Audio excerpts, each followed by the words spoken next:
coming up against your brother, it'll probably be both you and Scott ganging up at him.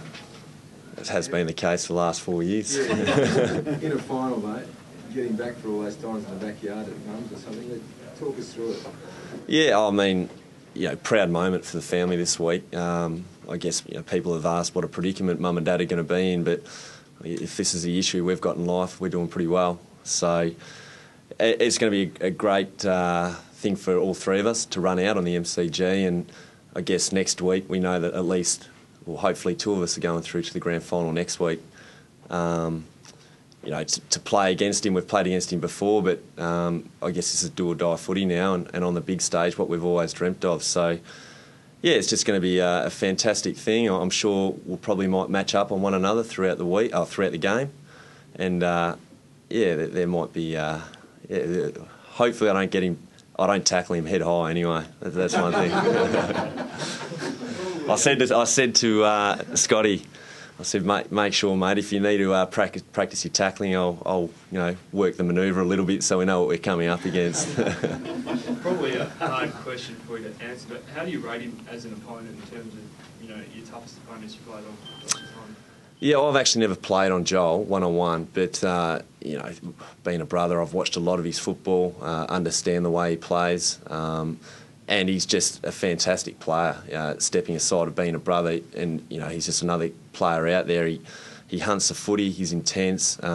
He does the team things for Geelong, and he'd be a fantastic teammate to play with. So we understand that, but we also understand Geelong have a fantastic midfield of experienced players who have been there, to the prelim final over the last 4 or 5 years. So they're very experienced, and we've got to make sure we just don't focus on Joel this week. We have to focus on James Kelly and Jimmy Bartell and the rest of them. How much would you two talk or text during the week? Well, I don't know. I texted him this morning saying we're one day closer to smashing him on Saturday. I haven't received one back yet. So whether I just keep sending that every day until Saturday, so there might be only 4 or 5 texts, or he might start a little bit of banter back. And yeah, it's one of those things that we'll enjoy the week, being able to play this week against each other, and hopefully it's not just put the serious footy hat on and go, well, we've got to do the job and live within the boundaries a little bit. And will you and Scott sit down and plot his demise? Is that how it works? Or you sort of... Yeah, we've already sorted it out. We know exactly how to do it. So no, I mean, as I said, Joel, there'll be no more attention going into Joel than what there is on the 22nd player playing for Geelong, and we're just looking forward, I guess, as brothers, all having the experience to play this game together. But we want to win a game of footy. We want to get to the grand final, and we'll do anything we have to make sure we get the job done. You must be very proud of your brother, that younger brother. Scott. Yeah. He had an amazing season. He has, and it's like a lot of these young guys a few years ago got thrown in the deep end, and criticism came from a lot of angles to a lot of players, and the one thing I tried to just work with him is just baby steps, making sure that you do the right things, and mistakes will happen out on the field, but if you keep improving, you've got hopefully a 10-year career, and you don't have to be the best in your second year. You just have to keep working, and he's just really found a spot, and he's found some strengths in his game that no one can match, and he's the best pressure player in the AFL by a fair way when they rank him on points, and it just showed what he did to Juddy on the weekend. Is he's able to do that every week, and he's come a long way in his footy. Adam, what do you think about what Brett Radden said about having harder rules for taggers, facing the contest, that kind of thing? Well, I'm not sure where it really come from, because I know Scotty's going pretty well, and when you're the leading tackler of the competition, and you bring the highest pressure points by a long way, you've got to keep your eyes on the footy. You can't turn your back the whole way because you don't know where the footy is. So, yeah, I guess you can use that excuse, but at the end of the day, we're a better side by 3 points, and we're going through to the prelim. Were you a bit surprised that Ratton complained about that, and also about the Walker free kick after a game, or do you reckon he was just caught up in the heat of the moment? Look, I'm not sure. He's the coach of Carlton, and I guess he'll say the things that were on his mind at the time, but football's a game of, just things happen, 100 things happen, whether you want to focus on the last minute of the game, or whether you want to focus on a goal that should have been given to us in the 23rd minute of the second quarter. That's just what footy is. And yeah, as I said, we were able to get over the top of them by 3 points, and we felt as though at the end of the day we were a better side.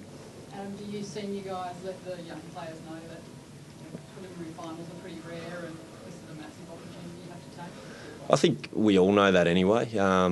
There's no more experience to be gained. The guys have played on the MCG 2 weeks ago in front of a big crowd. They've played in a home final now. The intensity's up, so they understand that making a prelim this year doesn't mean that we're going to make the prelim next year. A lot of things have to go right. We've been able to get all our senior players out on the park. Our younger guys have come through, so we can't sit there and go, oh, if it doesn't happen this year, it'll happen next year, so this one's a free hit. We've got the mindset that we feel as though we deserve to be here. We've had a really good season, and we've taken it up against the best teams, and we feel as though that we can do that again Saturday, and we're definitely just not making up the numbers in the final four. Do you feel like your younger players can match it with Geelong, even though they've got that experience and probably the heart and bodies? Yeah, well, it's a bit of the unknown, a bit of fresh blood and guys that haven't been there. What are they going to do? Nick Nat against Collingwood played an outstanding game. People might have thought that he mightn't have been able to bring his best game. So Geelong, I know, will be putting just as much attention into us as what we're putting into them, knowing that this isn't an easy game, and if they're not at their best, then they could get rolled. Is Curry the X factor in some ways? That he's missed those games, he's reasonably fresh, and he looked great on the weekend? Well, if he's been the X factor for many years, then I guess Geelong know exactly what he's going to bring, whether they tag him or not. That's another issue, because you've got Matt Priddis, who's going to win a lot of clearances, and we've got a lot of guys. Luke Shuey obviously provides and breaks lines as well. So Curry's just been outstanding the way he looks after his body now. He understands it's been battered for many years, but when he comes back into the side, he just goes 110% and just set a great example for every player out on the field on Saturday night, how to attack a final series.